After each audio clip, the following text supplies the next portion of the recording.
Thank you for joining me today for the Become the Expert session. We're going to be focusing today on crowdfunding for sports and physical activity. So, we're going to look at how you, as attendees or people watching this webinar back, can upskill, learn some knowledge, get hold of some great tips and advice so that you can actually help to signpost, mentor, and support projects, organizations, or clubs that might be looking to fundraise and potentially access match funding as well. We have allowed 90 minutes for this session. That does include a Q&A at the end. If you do have any questions though throughout the session, please do just pop them into the chat box or raise a virtual hand. I should be able to see you all, and I'm more than happy to kind of stop with the slides and we can field any questions as we go. The whole session is being recorded, so we'll make sure you have access to a replay of that as part of a follow-up email as well, where we can signpost you to any of the resources that we talk through today. If you find that you have any issues with your connection, do feel free to, well, either jump off the call, or if for some reason you get kicked out of the call, by all means, just follow the kind of the registration link, or sorry, the live room link that you would have been sent, and just jump back into the call. Let me know if that does happen, and I can always bring you back up to speed with anything that you might have missed throughout the kind of session while you've been away. If you can't see the whole slide, the best thing to do is head up to the view button, which should be at the top right of your screen, and you can select side by side speaker view, and that should remove my face, my video from the slide, and you should be able to see all of the content. Okay, so why is it important for organizations, clubs, community groups, different institutions to be thinking about crowdfunding or raising money in this way? Well, something that's really important is actually for them to think about diversifying their income streams as a whole. So, quite a lot of different organizations have historically, especially those that are supporting the community, historically run on grant support. So, accessing kind of grant funding in order to deliver outreach projects and community engagement. Now, I'm sure you're all aware, and you would have seen this firsthand, that the grant kind of landscape as a whole is really competitive at the moment. There's not a huge amount of funding available to people. There are different kind of criterias and things that might have shifted, whereby certain organisations might have been reliant on a particular fund, and maybe that now doesn't support things like core costs, for example, which we know can happen quite a lot. And actually, the rate at which the application kind of numbers for certain funds can be incredibly high. And therefore, the approval rates are not necessarily reflective of that, and they can actually be relatively small compared to the amount of applications that certain funds get coming through. So, a way that an organisation or group or club can think about combating that is actually to really understand the importance of diversifying those income streams for many, many different reasons. So it can help to increase financial stability.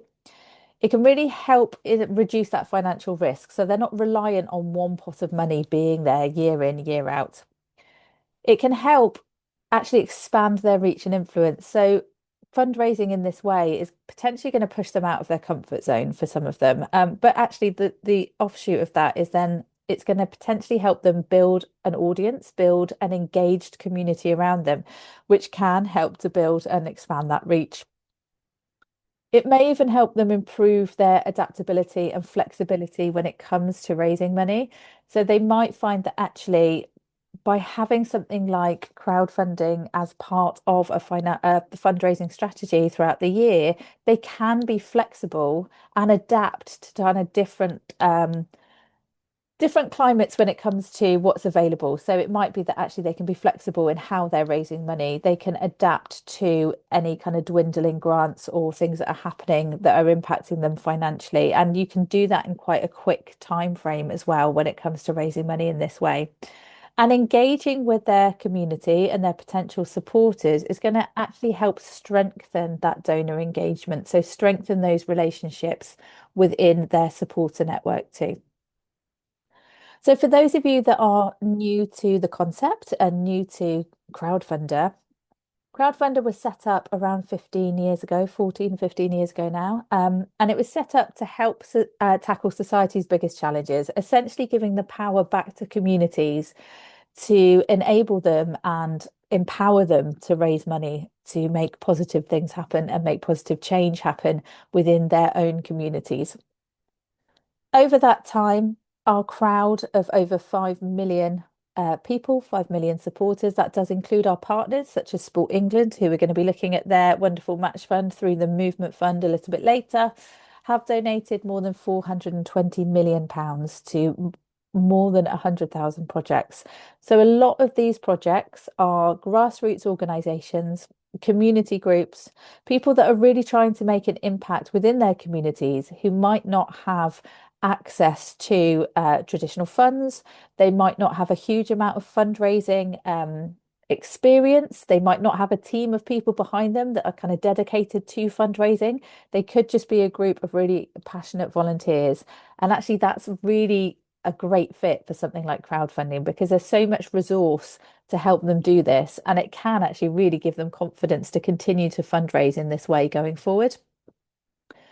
I just want to touch on the different ways that people can use Crowdfunder. We are going to focus really on the match funding element, which we call extra funding here at Crowdfunder. However, there are a few different ways that people can actually use the platform. And again, when they're thinking about long-term fundraising strategy, a mix of these different ways can be really, really useful. So things like crowdfunding in its purest sense. So bringing in donations onto their project page, maybe adding some rewards, which we'll talk about in a little bit later, which essentially can incentivize people to give a little bit more, can help them connect with their local community, maybe their business community as well, and applying for some of that extra funding. All of those things can be done through kind of a traditional crowdfunding campaign. They can also run prize draws, so essentially an online raffle, and that can be done in a really short amount of time. It's quite a hands-off way of raising money, because actually, although you're promoting it, there's not as much that goes into it as a traditional campaign, and they can be run for, a matter of days, a week, up to, a few months, however long an organization might need to. But it's a great way to have some kind of exciting engagement with a supporter base, and that can be integrated into a longer strategy. So they might run a crowdfunding campaign and then come back and run a few different prize draws throughout the year as well. You can have people fundraising on your behalf. So you can encourage the community to actually raise funds towards the main project. So that is something that can be in addition to your crowdfunding campaign. People can give regular donations as well. So supporters can sign up to monthly donations or contributions to the cause and to the project. There can some projects, some organisations opt for community shares, which is a really exciting opportunity whereby there might be a venue or similar that they want to keep within community ownership. So actually they will all chip in together and actually purchase said venue. So that's the community shares offer. And then the match funding or the extra funding opportunity that we have. So we have pots of money from different organisations and different corporates across the country that we distribute to eligible crowdfunding projects. There is a process of matching that happens, and we'll look at that a little bit later on. Essentially, if a project owner, if they have an eligible project, they could apply through their crowdfunding campaign for a pot of this money, so for a pledge from one of our partners. And if they are approved, they could receive either a lump sum towards the amount that they're raising, or they could have something which we call a live match fund, which actually does match each individual donation in real time. So a few different ways that the mechanism works, but ultimately a really great way to boost what they're raising. So, in terms of why raise money in this way versus maybe a traditional grant application or something that isn't happening so kind of public facing, there are a few things that really do add benefit when it comes to running a crowdfunding campaign. Things like validation in what you're doing. It can be a great way to build confidence in an idea and to see if actually the community want it to happen. So it's a very low risk way of really testing the water to see if what they are hoping to achieve, so the project that they're hoping to deliver, is actually going to land well with their beneficiaries, with the community. They'll soon find out when they see those donations coming in and they get those lovely comments and the feedback that actually it is needed, or maybe worst case, it isn't. And actually, there hasn't been a huge amount of risk taken. They can do a bit of research and development, I guess, or kind of market research in the early stages of a crowdfunding campaign. The other thing is raising awareness around what they're doing. As I mentioned, it's a very public way of raising money. And that can really help to create a buzz around what they're trying to achieve. It can help to get them noticed by a wider audience. And not only the project, but in quite often, it will be around the organization or the charity or club as well. So pushing people out of their comfort zone a little bit to actually self-promote and talk about all of the brilliant things that they do through their crowdfunding campaign page and through promoting that can raise that awareness. And all those people that go on to support the campaign or talk to their friends and family about the fact they've seen this brilliant campaign in the local newspaper or online become advocates. And that can really help to foster some strong connections and positive relationships going forward, whether that's bringing on board some sponsors for, future projects, whether that's building connections with even more, memberships or beneficiaries. Maybe that's building connections with the local business community or collaborative organizations as well. For some project owners, it will be a case of learning some new skills. We do see this quite a lot, whereby, especially within certain sporting sectors, there is a traditional way of raising money, and there's lots of face-to-face, kind of in-person raffles and quiz nights, and maybe some grant applications that go on. And this can be quite daunting. And actually, there are some maybe new skills that need to be learnt in order to do this successfully. However, I would argue that the skills are really transferable. So things like being able to kind of self-promote the organization or the club, that's going to help them in the future, regardless. Being able to talk about the great things that they do, building those connections, understanding who their community are, so their potential audience of donors, how to be engaging when it comes to promoting what they're doing. So those things we can help them with. There are lots of resources on the website, and they can come along and engage with us. But once they are upskilled in that way, it can really help them for the future of not only fundraising for their organisation, but into different areas as well. And of course, there's that extra funding offer that I mentioned. So we work with national and regional partners, and projects have access to over £10 million worth of match funding from these partners, obviously dependent on whether their projects are eligible and whether they fit the criteria and the amounts of money that may be available to them. But overall, there's around £10 million worth of funding available. Just to take a little look at an example, then. So we've had, let me move myself out of the way a second. Oh. So in terms of, you can see the split here between match funding or extra funding and then money raised from the crowd. So Berkeley Swimming Pool successfully raised with us. Um, they were actually matched with Sport England and received £8,000 towards their project. And they actually raised almost 15,500 from their crowd. So it's really amplifying the amount of money that comes through from the crowd. It can be a real boost and an incentive for their supporters to give and help them get to that target to secure that money from Sport England. So we do encourage any of you on the call, if you're speaking with organisations, with potential project owners, to take a look to see who they might be eligible for match funding from. Given the nature of today's call, the chances are it will be the Movement Fund with Sport England. We do work with other partners, as I've mentioned as well, and people can receive pledges from multiple funding partners. So as opposed to applying for lots of different pots of money here, there, and everywhere when it comes to grant funding, and you can't necessarily be, funded for the same project in some instances from different funders.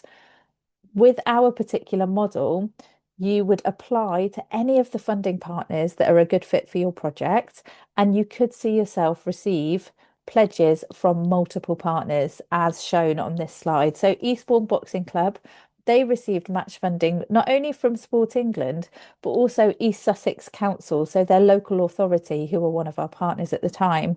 And then Bridport Youth Club received funding from Sport England, Palmer's Brewery, which is a local brewery to them, and also the Rotary Club. So those three partners all decided that actually they would like to contribute to this really wonderful project. So they all put a pledge onto their page. So it's a great way not only to engage with these partners like a local authority, but potentially really boost the fundraising potential. Okay, that takes us nicely to our first breakout room. What I would love to do, I'm going to stop the recording in a moment, but what we're going to do is explore some projects in your area or within your sector. So I will share the link to our explore page into the chat. And what I'd like you to do is just take 5 minutes, have a little look to see who's fundraising locally to you. Let's have a look at the types of projects that stand out and resonate with you. And then we can come back and we can have a little talk through those. So let me stop the recording a moment.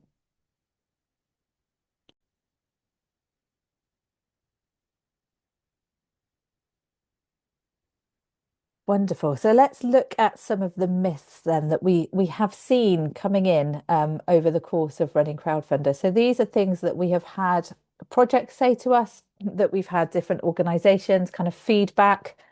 One of them is, I need a video to go live. People get quite daunted, quite overwhelmed at the thought of putting a video together. And this is completely understandable.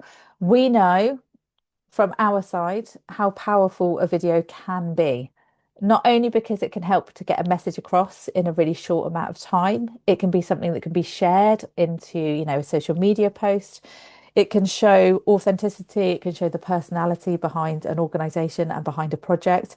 However, that being said, around 80% of projects go live on the Crowdfunder website without a video. Okay. So when you're having those conversations with project owners, it's not make or break as to whether they have a video, whether they'll be successful. They can always go live with their project and then add a video at a later date if they so wish, once they've kind of got a bit of confidence in the whole process. It's a good idea to explain the power of a video. So as you can see on the slide here, it doesn't have to be professionally shot. It doesn't have to be highly edited. It doesn't have to be overly scripted. The most impactful videos and the most engaging videos you can see have been filmed using a phone. They're normally of somebody who's got a bit of a personality, whether that's the project owner or whether that's somebody to do with the organization or somebody to do with the project, involving maybe some beneficiaries if they can do, having it filmed on location so people can get a real sense of where the projects will be happening, and just a really simple ask of, and a bit of information to say, this is who we are, this is what we're doing, this is why we're doing it, and this is how people can help us. That in about a minute or a minute and a half is amazing. If they can achieve that, and it can be really fun, encourage them to have a bit of fun with it and be playful. It doesn't have to be a corporate pitch by any means. It's showcasing the authenticity of the project and helping to really get that message across in a short amount of time. So, no, they don't have to have one, but it can be really useful if they do. The other myth that we see a lot is, I'll lose all of the donations if I don't hit my target. Now, something to bear in mind is if there are any kind of caveats, if you like, if there's anything that's attached to any grant funding or, sorry, match funding that they would be receiving. So it's always worth them looking at the T's and C's in terms of whether they need to reach their target or not to secure funds from that particular partner. And with the movement fund, they would do. So they would need to reach 100% of their target to secure the Sport England pledge. That being said, if they were to choose the keep what you raise mechanism, let's just say they didn't hit their target and they miss out on the Sport England pledge, which is not what we want to happen. If they were a keep what you raise project, they would still receive what they'd raised from the crowd. And we're seeing at the moment that around 98% of projects that come onto the platform are choosing the keep what you raise mechanism. So there's actually no risk of walking away with nothing as long as they actually raise some amount of money. However, That being said, there is a time and a place for the all or nothing mechanism, especially if they need to raise a certain amount of money to actually get that project off the ground. And anything less than that is just not going to get them there, especially if it's maybe a capital cost or an asset that they need in order to run the project. The other thing that the all or nothing mechanism can work with is to really give them kind of that sense of drive, to give them a bit of momentum, to get them putting everything into this to reach for that target. And it can help with their supporters as well to feel as if there's a bit of jeopardy.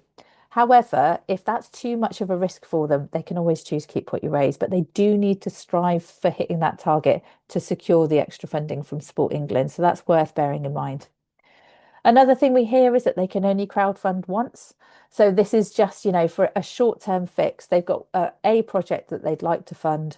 And once they've done that, they don't think about it ever again. They don't come back to crowdfunder. They kind of raise their money, left it over there. That's all done. Actually, people can crowdfund as many times as they need to. They can always actually stay live, which is an interesting one. So they can raise the amount of money that they need to, their deadline, because their closing date rolls around. And actually, what they can do is they can choose to keep that page active so that people can donate at any time beyond the closing date. They will lose things from the page, such as rewards, because people can't continue to claim those, but they can continue to donate at any time.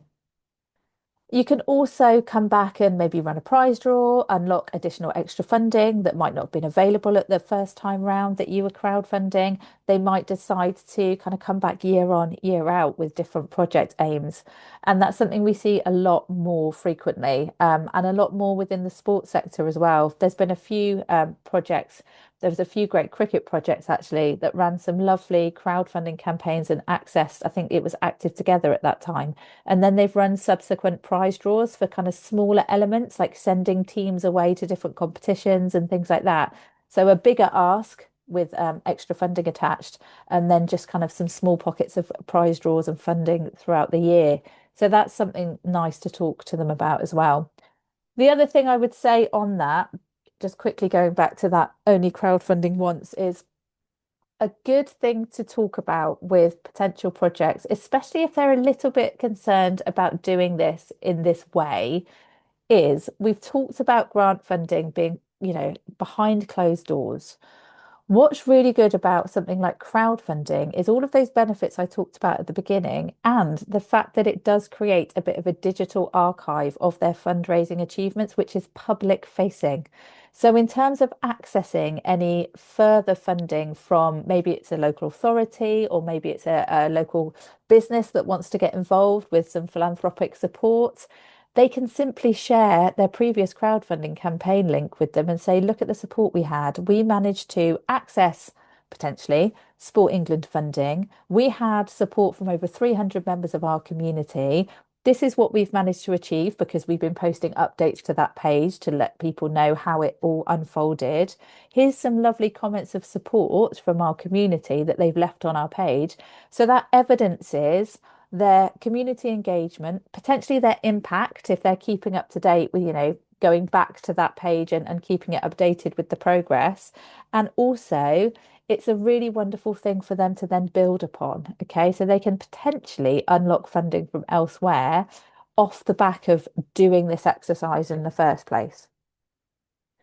Okay, and then having to offer rewards. And this is something which, with the Active Together Fund, it was a prerequisite. They did have to have rewards on their page. With the Movement Fund, they do not need to offer rewards, which does make that process that much easier for some of the projects. And actually, many projects raise successfully with just donations alone. However, looking at the numbers on the slide here, you'll see the big difference between the amounts on average that projects with donations only are raising and projects with rewards. So with donations only, they're raising around £950. When a project has rewards listed on their page, they're raising on average over £3,500. And it's not necessarily because all of those supporters are claiming those rewards. Rewards are an interesting thing. They can give something back to a supporter. So they're potentially incentivizing a supporter to give a bit more. However, they also help a project to promote their own campaign. So part of their promotion might be, we've just had this brilliant reward gifted to us, come and check it out.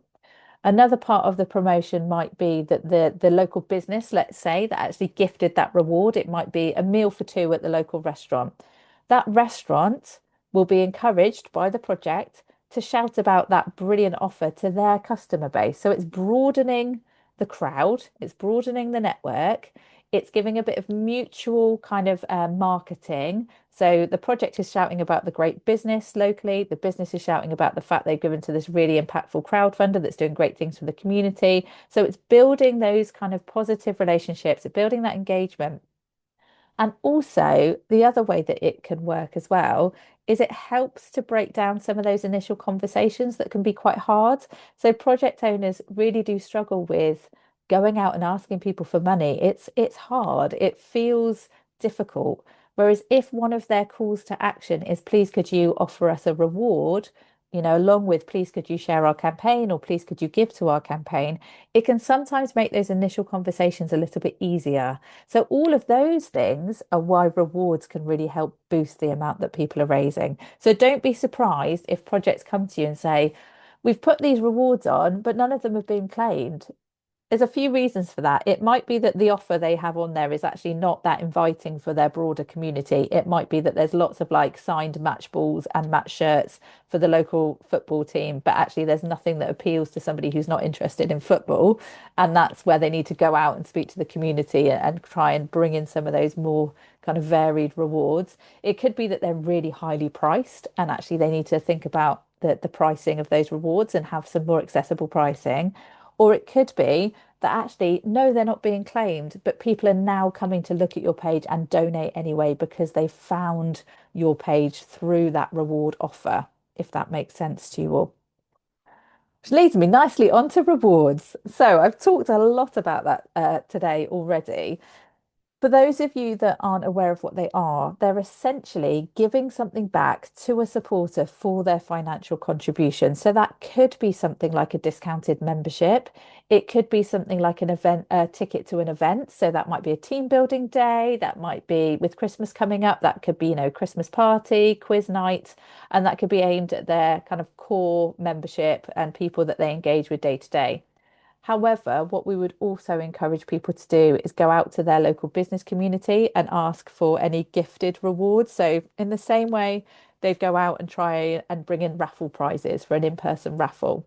Similar principle, but rather than raffling them off, they're going to actually attribute a price point to that particular item and list it on their page as a reward.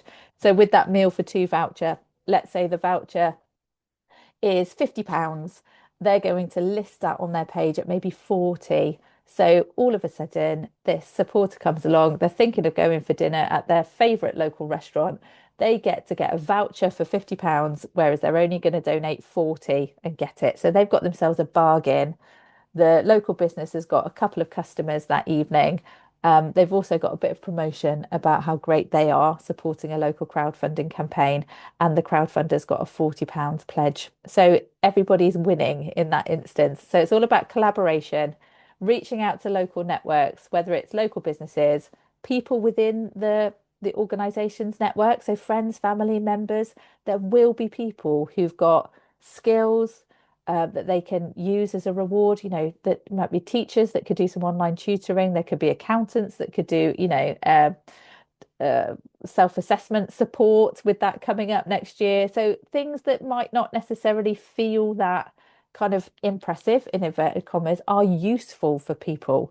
And if they can be listed as rewards for an accessible price point, that's really going to help to engage people to give and maybe give a little bit more. So it's worth considering, definitely. Which leads us on to extra funding. Okay, so all of you, I think, on the call now are with me from Sport England, which is fab. So you'll have an understanding of match funding and extra funding. We have quite a broad offer at Crowdfunder, of which the Movement Fund is one of them. And we're going to talk about the Movement Fund in a bit more detail in terms of the crowdfunding side of things. It's always worth when you're talking to projects as well to get them to have a look at the overall offer because, as I've mentioned, they could receive money from more than one of our partners. And it's really lovely actually when our partners kind of team up together to support a project. That can be really impactful for the project itself, and it can really help to drive engagement from supporters because they're being backed by, multiple big names, if you like.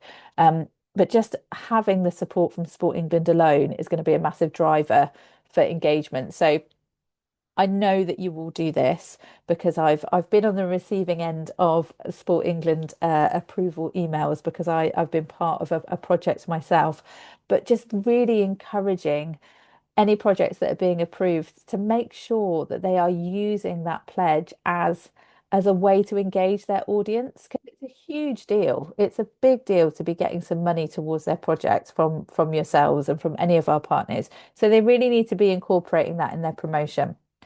In terms of how they would be matched with a fund, then some people will be coming through what we call the front door. So they'll be coming to you directly, putting in an application and receiving that URN number. What they would need to do when they're setting up their crowdfunding campaign side of things is they would still need to go through the process of letting us know their basic information, putting together a bit of a project page. It doesn't have to be complete at this stage, but it is a good idea for them to have kind of the basic structure of that in there with some of the highlights and some of the basic information. And then they'll have an extra funding section to complete, which is basically tick box exercise. They just need to let us know who they're going to be working with and some of the project outcomes. So that will be things like improving physical activity. It might be helping to tackle isolation, all of those things that come along with taking part in physical activity. With that alone, pretty much, our platform will match make them essentially with any of the funds that it thinks would be a good fit. And then they can apply for those through their project dashboard. So, in terms of the movement fund, if they've already received that URN number, they can just simply enter that. They'll be asked the question, have you already applied? Have you received approval from Sport England? And if they haven't, they can go through the process of applying through their page directly. And just to recap on the fund itself, projects can receive up to £15,000 per project, and that is up to 50% of their maximum target, of their initial target, I should say. And that is something which is a little bit confusing for many projects, is making it clear that the pledge from Sport England will go towards their target amount. They do not need to raise their target amount and then receive money from Sport England. It's incorporated in the amount that they're raising. I don't know if any of you on the call have had that experience, but that is a question that does come up in our webinars quite a lot. Just to give you an overview of some of the other organisations and corporates that we've worked with over the years and are working with, there's quite a huge amount of money available for people. So depending on where they are in the country, what their project aims are, they could potentially access more funds as well. Okay, we're going to do this together. So we won't do it as a breakout room necessarily, but we'll just take a look at the extra funding page. It's good to get yourself familiar with that because you could potentially be sharing that with some of your projects as well. So I'll just stop sharing. Any questions on anything that we've just gone through while I pull up the link for the extra funding page? Feel free to shout out. No. Okay, fab.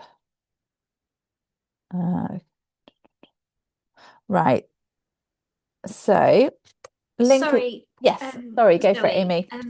It's been great so far, thanks. But I've got a question about what you've just said about the target amount and they don't have to raise so much. Sorry, I think I'm getting confused on that bit. Okay. Because in my mind, I thought they have to raise half of what we've pledged. No, yeah, half, and then we release half. So, what happens is they are approved for up to half of their target amount. So let's just say I want to raise £20,000 for my project and you've approved £10,000 pledge.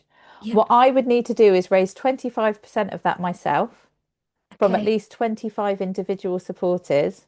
Then Sport England would put the full £10,000 on my page. Okay. So when you look at it, I've now raised 12 and a half, I've now raised £15,000, sorry. So I've raised 25 myself, £10,000 from Sport England. So I'm up to £50,000, £15,000. I need to raise the rest. Okay. Does that make sense? So there is a little bit of a milestone, which is 25% Okay. and 25 supporters, but then the full amount goes on from Sport England. Yeah. Okay, And thanks. then there's that little bit at the end. So that's where the project owner really needs to use that pledge landing on the page to go back out to their community Boost. and say, we've just received £10,000 from Sport England, but we need to secure that by raising the additional £5,000 or the additional 25%. Yeah, okay, That makes thanks. so Yeah, yeah, yeah, yeah. overall they raise 50, you give 50%, Yeah. Okay, but it's thanks. split. Does that make sense to everyone else? I always find it hard to explain that. I find it easier as a visual, but does that make sense to everybody on the call? I'm taking the silence as a yes. Right, I've Thank put you. the that's okay. I put the extra funding um link in there. So let's just go through it together. I'm going to pause that recording again. There are two real key elements when it comes to a successful crowdfunding campaign. One is the ability to tell a compelling story. So having that kind of engaging page with some great information about what they're doing and who they are, showing that personality and authenticity, and also showing the need for what they're doing. So, what is the demand? What is the need? How are they tackling that kind of problem, or how are they delivering that project to tackle that demand? That's really important. But then also, it's understanding why people might want to support them. So there's kind of two camps, if you like. There's going to be people that want to support because they believe in that idea. And that might be people that benefit from the idea and the project. That might be people that just really love the sound of it. It could be personal, friends, family, colleagues. It could be different organizations that want to then collaborate and make this thing happen. Or it could be people that love what's happening, love the project, love the idea, but actually they've been swayed by the reward offer that we talked about. So the key to any successful campaign, this is the other hard bit, if you like, but actually once you get an understanding of it, it can be the thing that makes the whole running of a live campaign that much easier, is understanding an audience. And this, I think, is probably the bit that requires the most amount of planning, if you like. It can be relatively straightforward for somebody within an organization to put a nice, compelling page together because they're really passionate about what they're doing and they really want to see it happen and they want to get that message across. This bit takes a little bit more planning, and it's about understanding who those possible supporters are. So, looking at your whole community at large is quite overwhelming. There's a huge amount of people potentially within that community, and thinking about contacting each of those in an effective way can be daunting.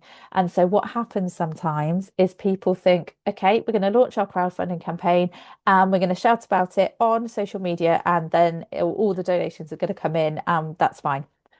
It might work for a couple of days, but it probably won't yield the best results. It will probably not connect with the majority of people in the same way that just sending a impersonal blanket email to everybody within a database might not yield the best results. What will is actually breaking up an audience into slightly more manageable bubbles, if you like. So looking at groups of friends and family in one group. It could be local organizations that they work with or collaborate with in a different group. Local businesses could sit in their own little group. Existing customers or supporters or beneficiaries would be their own little group, and so on. And for each of those groups of your audience or their audience, they need to think about how they're going to effectively contact each of those groups. So if I was running a project, when it comes to my friends and family, I might pick up the phone, I might put it into a WhatsApp chat, I might just have a conversation with them face to face. When it comes to existing supporters or members or beneficiaries, it might be a newsletter. It might be something on our club Facebook page directed at them. It might be some internal comms in the clubhouse or the changing rooms, maybe some posters. When it comes to local businesses, I might get some flyers printed and go round and ask people to pop them in there. I might go and speak to them face to face about maybe offering us a reward that we could put on our campaign in return for some promotion from our side. And then it goes on. So with press and blogs and radio, it might be actually drafting a press release and sending that over to the local press outlets, making sure that they include a link to the crowdfunding campaign. So all of the different ways that you can communicate with each of these groups, there will be one that resonates best with them, and so will different parts of the story. So different parts of that ask and that message. So again, with my friends and family, they might decide to support the campaign because I'm behind it and they actually want to see me succeed in what I'm doing. And they love the idea, but they're not going to engage with it because they don't live anywhere near me, but they just want to see it happen because I've been talking about it for months and I'm really passionate about it. So they're actually supporting me as an individual as much as they are the project itself. When it comes to those local businesses, the thing that might resonate is the fact that actually you are offering up some a sponsorship opportunity and they're going to be able to have their name associated with the delivery of the project, or that promotion that the project will be able to do on behalf of that local business by shouting them out on social media or in emails or on a wall of thanks when they, develop the clubhouse or whatever that might be. So thinking about what element of the project or what element of the crowdfunding campaign resonates best with each of these audiences, and then contacting them in the best way for that group. And then we've talked about it a lot, but making sure that supporters are kept in the loop. So posting regular updates, reaching back to that audience, and checking in with them, thanking them for their support, or giving them a nudge if they've not actually engaged. And a great way to do that is to have some kind of table, spreadsheet, a way that they can reference what they've done in terms of their promotion and what they might need to do to kind of ramp it up a little bit. So just a simple table with that audience group. So local residents, here we've got a local leisure centre and a school, how they're going to contact them. So let's take the leisure centre. They're going to go in and they're going to speak to the manager. So they've done some flyers, they've done a poster. It's also going to be word of mouth. So they're actually a member of that local leisure centre. They go to some classes there. So they're going to talk about it when they go in. They're going to ask the people on reception to mention it, all the wonderful things that they're doing. So the status of that is that they've spoken to the manager, they've gone in, they've dropped off some flyers, and they can check back on that and they can, call back in and see if the flyers have been taken. Do they need any more? Have you had any conversations with anybody? Is there anything else you need from us to help you promote it? Maybe actually that leads onto a bit of a fundraising day at the leisure centre. So keeping up a bit of a status update to help them know where they're at with promotion is really important. And if there's more of them working on the campaign, which we recommend, if there's a little team of them, if possible, it lets others know where they're up to with it all as well. So they can dip in and out and kind of keep up to date with that status. Everybody can help when it comes to a crowdfunding campaign. So again, encourage people where possible to not do this completely on their own. They can do, but it's a little bit harder. We do see people achieve it, but it's a much nicer journey when they're doing it with a group of people. Ideally, if they can have someone kind of heading up the team, so the project leader, thinking about building up that team. So if they've got somebody that's great at taking photos or could put that, video together if that's what they're going to do, maybe they've got someone who's confident at networking, who's kind of life and soul of the party that can go and have those conversations. They could have somebody that's great at writing copy or content, maybe for the page, and then also for any of the promotion, like newsletters. And maybe there's somebody that they can bring in that's just got a good social media presence, knows how to put engaging posts up on different platforms. And then, of course, out in the community, you've got those different asks as well. So people can help by making a donation. They could offer rewards to boost those donations or to help with that engagement. They could definitely share the project to their relevant networks. That's quite an easy ask for lots of people. And then, if possible, encouraging them to find somebody in the community, whether it's from the organization or in the wider network, to be a bit of a crowdfunding champion, to kind of, advocate for what they're doing, repost things. Maybe it's somebody who's got a little bit of influence, either from the local community or from maybe they're a bit of an alumni that have come through the organization, or even if it's just that person who's always in the buy, sell, and swap group making comments or posting things, or quite often there's town groups, aren't there, or village groups. And there's normally an admin or somebody kind of oversees those. So everybody has that potential role to play in a crowdfunding campaign, and it is really up to the project owners and that team to kind of develop those roles and have those conversations quite early so that when the project goes live, they can just be reactive throughout that campaign and feel quite on top of what they're doing promotion wise, rather than kind of feeling on the back foot. So much of this happens before a project goes live. And then it leads us to how you can help. So the main things really in terms of your roles will be lots of signposting. So making sure that we can give you access to any of the resources that might be beneficial to any project owners looking to raise money in this way and obviously access that match funding. Knowledge. So taking part in sessions like this, engaging with us with any questions. We're always on hand to answer any questions you might have. We have drop-in sessions as well that you're more than welcome to come along to if you've got any questions and you can talk to a member of the team. We already know that Sport England have got that match funding offer. So the fact that you have that, obviously championing that and engaging with those different projects that could be eligible for it, offering your support. And what I mean by that is projects do go through patches. They do tend to be, all guns blazing at the beginning. They're all excited. They launch. It might tail off a little bit. The engagement might drop a little bit, and that's okay. It's quite natural and quite normal. It tends to pick up towards the end of a campaign, but that support of being a bit of a listening ear and maybe giving them a few pointers or signposting them to a bit of information about how they might be able to re-engage their audience. And that might be things like adding a new reward to the page or maybe promoting it in a slightly different way. So doing a bit of a piece to camera from maybe somebody who's involved with the project or meet the team rather than please give us your money, please give us your money. So having varied promotion throughout can be really useful to kind of combat that.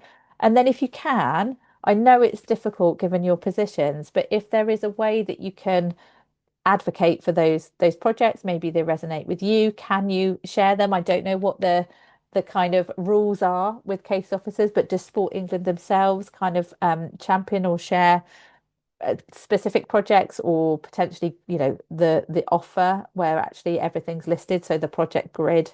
That's probably a conversation for the wider Sport England team. But in terms of yourselves, if they're projects that do resonate with you, I'm sure kind of sharing them within your networks is okay. You might have to check that one. And things that we wouldn't expect you to do. So don't be creating a project page for a project or doing all of the marketing, promising that they will get funded. That's a big one. Or accepting any responsibility for it not getting funded.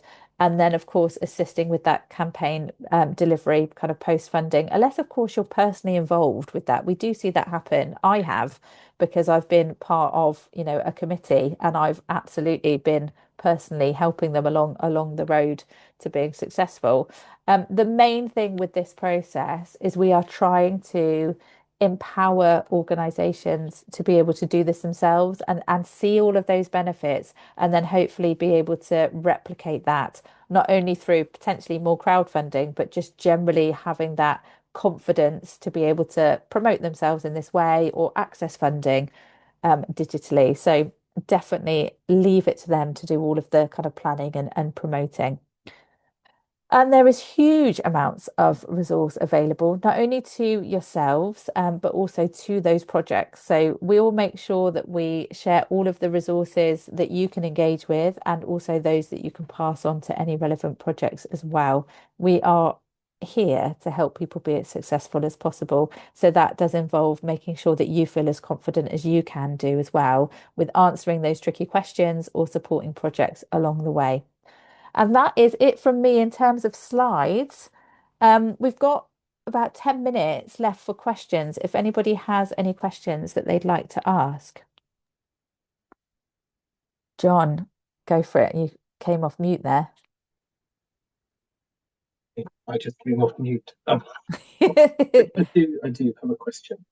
So I'm very wary of this always on mode, keep what you raise, all of that.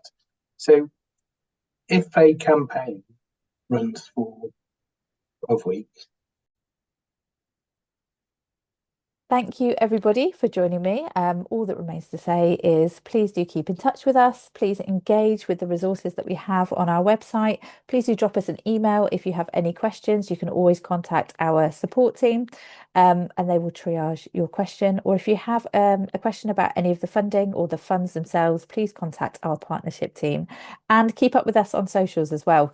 We do often try and shout about the great projects that are landing on our platform and the things that are going on in crowdfunder world. So do keep in touch with us as well.